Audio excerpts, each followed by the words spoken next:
पाकिस्तान की एक social media star थी जिसने बहुत ही फुहाशी फैलाई लेकिन बहुत बड़े जुल्म का शिकार हुई। अपनों ने ही उसे मौत के घाट उतार दिया। हम बात करें कंदील बलोच की। आज के इस वीडियो में मकतूला कंदील बलोच के केस के मुतालिक आपको बताएंगे। कंदील बलोच के कातिल बाहर आ गए, किसी मुजरिम को कोई सजा ना हुई, वालिदैन ने भी समझौता कर लिया। ये सब कुछ कब और कैसे हुआ, इस वीडियो में आपको बताने की कोशिश करेंगे। पहले आपको कंदील बलोच का मुख्तसर तारुफ करवाते हैं। कंदील बलोच का असल नाम फौजिया अजीम था, जो 1 मार्च 1990 को पंजाब के जिला डेरा गाजी खां के पसमानदा गांव शाह सदर दीन में पैदा हुई। कंदील बलोच कुल 7 बहनें और 6 भाई थे। कंदील का एक भाई आर्मी में था और खुद कंदील को भी आर्मी में जाने का शौक था। एक भाई सऊदी अरब में।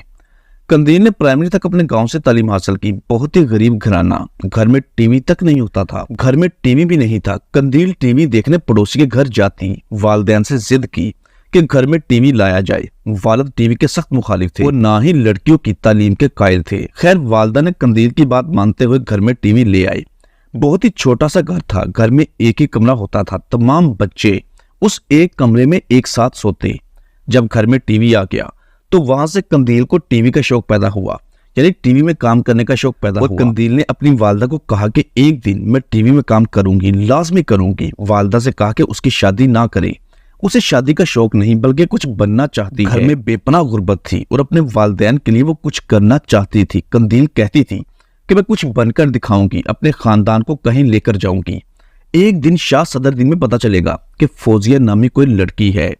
कंदील के वालिद, जिसका नाम मोहम्मद अजीम था, उसने कंदील की मर्जी के खिलाफ उसकी शादी 2007 में मुजफ्फरगढ़ में एक लड़के के साथ कर दी। कंदील उस वक्त सिर्फ 17 साल की। बकौल उसके खामन के कंदील ने शादी के बाद पढ़ाई की ख्वाहिश का इजहार किया तो उसने उसको पढ़ाया भी। शादी के वक्त कंदील सिर्फ मिडिल तक पढ़ी थी। कंदील का एक बेटा पैदा हुआ, लेकिन उसका कहना था कि उसका खामन उस पर तशद्दुद करता था, जिस वजह से वो उसके साथ नहीं रहना चाहती थी। एक दिन कंदील अपने घर से भाग निकली और साथ अपने बेटे को भी ले लिया और मुल्तान चली आई। यहाँ आकर शेल्टर होम यानी दारुल मान में पनाह ले ली और यहाँ रहने लगी और साथ अपने बच्चे की देखभाल भी करती रही। चूंकि कंदील कुछ बनना चाहती थी तो वो सिर्फ शेल्टर होम में नहीं रहना चाहती थी। उसने नौकरी की तलाश शुरू कर दी, लेकिन बच्चे की देखभाल और साथ काम करना बहुत मुश्किल हो गया, जिस वजह से बच्चा बीमार रहने लग गया। तो कंदील को किसी ने मशवरा दिया कि बच्चा उसके वालिद को वापस कर दो, क्योंकि अगर बच्चे को कुछ हो गया तो उसका वालिद तुम्हें नहीं छोड़ेगा। तो कंदील ने बेटा वालिद को देने का फैसला किया। कंदील के खामन ने इस शर्त पर बच्चा वापस लिया कि कंदील कभी जिंदगी में दोबारा बच्चे का मुतालबा नहीं करेगी और ये सब कुछ लिखकर देना होगा। कंदील ने ये शर्त मान ली और बेटा बाप के हवाले कर दिया और साथ ही उससे तलाक भी ले ली। यहाँ से कंदील की आजादी के दौर की शुरुआत हुई। अपने शुरुआती दौर में कंदील ने डेवो बस सर्विस में एज ए हॉस्टल जॉब की और कुछ अरसा तक वो जॉब करती रही और साथ अपनी तालीम भी जारी रखी। इसके बाद कंदील इस्लामाबाद चली गई और वहां जाकर उसने अपना नाम फौजिया अजीम से तब्दील करके कंदील बलोच रख लिया और शोबिज में काम करने की कोशिशें शुरू कर दी। खैर, घर से भागने के 3 साल बाद कंदील ने अपने वालिद से राब्ता किया और ये पहला राब्ता था। उसकी वजह यह थी कि कंदील को शनाख्ती कार्ड बनवाना था। उसके लिए उसको अपने वालिद की जरूरत थी। कंदील ने अपने वालिद को कहा कि शनाख्ती कार्ड के बगैर लोग यहाँ रहने नहीं देते, मुझे शनाख्ती कार्ड बनवा दें, और साथ रोती भी रही। कंदील बलोच ने कुछ टीवी प्रोजेक्ट्स में काम किया, लेकिन ज्यादा कामयाब ना हो सकी। कंदील ने 2013 में पाकिस्तान आइडल 4 में ऑडिशन देने आई और उसका ये ऑडिशन इंटरनेट पर वायरल हो गया। कंदील को किसी ने बताया कि ऐसे शोबिज में जाने से बेहतर है कि तुम सोशल मीडिया का सहारा लो, फेसबुक अकाउंट बनाओ और यूट्यूब पर चैनल बनाओ, वहां से खुद को सामने लेकर आओ। तो यहाँ से कंदील बलोच के सोशल मीडिया के दौर का आगाज हुआ।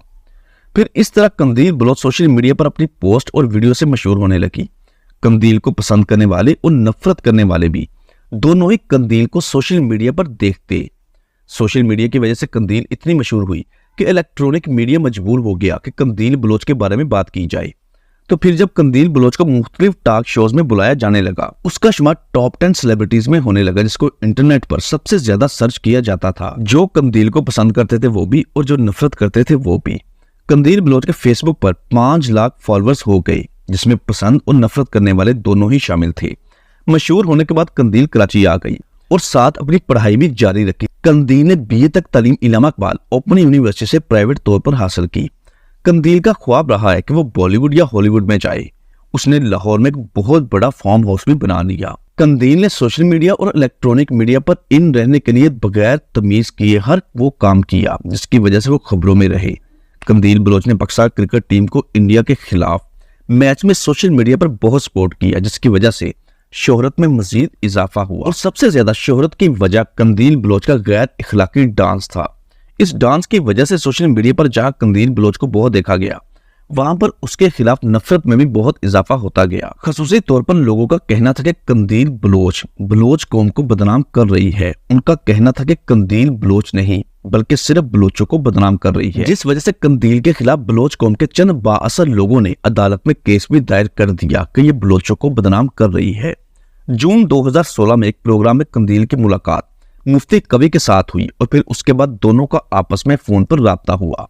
कंदील मुफ्ती को मिलने होटल में गई जहां कंदील ने वीडियो और तस्वीर बनाई और फिर बाद में सोशल मीडिया पर अपलोड्स कर दी और साथ ही मुफ्ती कवि के बारे में बहुत सारी बातें लिखी और मुख्तलिफ प्रोग्राम्स में मुफ्ती कवि के बारे में बोलती रही। इसके बाद कंदील ने बताया कि उसे थ्रेट्स आने लगे और एक प्रेस कॉन्फ्रेंस भी की कि मुझे जान से मारने की धमकियां मिल रही हैं। कंदील का कहना था कि मेरी जिंदगी अजाब बन चुकी है। कंदील ने अपने वालिदैन से राब्ता किया और कहा कि वो उनसे मिलना चाहती है, कुछ वक्त उनके साथ गुजारना चाहती है, तो अपने वालिदैन के पास मुल्तान चली गई क्योंकि उसने अपने वालिदैन को मुल्तान में एक छोटा सा 3 मरले का घर लेकर दिया था जहां उसके माँ बाप और बहनें रहती थीं। बाकी भाई गांव शाह सदर दीन में रहते थे। जुलाई 2016 में कंदील अपने वालिदैन के पास आ गई। अपने वालिदैन को बहुत सपोर्ट करती थी, ना सिर्फ वालिदैन बल्कि अपनी बहनों और भाइयों को भी हेल्प करती रहती थी। 15 जुलाई 2016 को कंदील का भाई वसीम रात को आया और घर वालों को खाने में कुछ नशावर मिलाकर खिला दिया जिस वजह से वो सब बेहोश हो गए। 15 जुलाई की उसी रात 11 से 12 बजे के दरमियान वसीम ने कंदील को गला दबाकर हमेशा की अब्दी नींद सुला दिया और खुद वहां से फरार हो गया। उसने इकरार किया कि उसने कंदील बलोच को गैरत के नाम पर कत्ल किया क्योंकि ये फहाशी की वजह से हमें बदनाम कर रही थी। कंदील के कत्ल की न सिर्फ पाकिस्तान में बल्कि आलमी सतह पर भी बहुत ज्यादा मजम्मत की गई और यूं सोशल मीडिया के इस स्टार की जिंदगी का खात्मा हो गया। फिर इस कत्ल का मुकदमा कंदील बलोच के 3 भाइयों समेत मुफ्ती कवि पर दर्ज करवाया गया और मुकदमे के मुद्दई कंदील बलोच का वालिद अजीम बना। पुलिस ने कंदील बलोच के भाइयों को गिरफ्तार कर लिया। फिर 2 सालों बाद 2018 में इस कत्ल के मरकजी मुजरम वसीम को भी माफ कर दिया। हालांकि वो इस कत्ल का इकरार भी कर चुका था लेकिन वालिद ने उसे भी माफ कर दिया। अभी वो बाहर नहीं आया था कि कंदील का वालिद अपने अंजाम को पहुंच गया यानी फौत हो गया। फिर इस मुकदमे की मदइया कंदील की वालदा बन गई। वालदा ने भी अपने इसी बेटे को माफ कर दिया। ये वही भाई था जिसने कंदील बलोच को बेरहमी से कत्ल किया था। वसीम ने तो पहले ही इतराफे जुर्म कर लिया। इस मुकदमे के अगले रोज कंदील के वालिद ने अपने एक बेटे असलम शाहीन को इस केस से बरी करवा दिया और बयान दे दिया कि इस कत्ल में उसका कोई हाथ नहीं।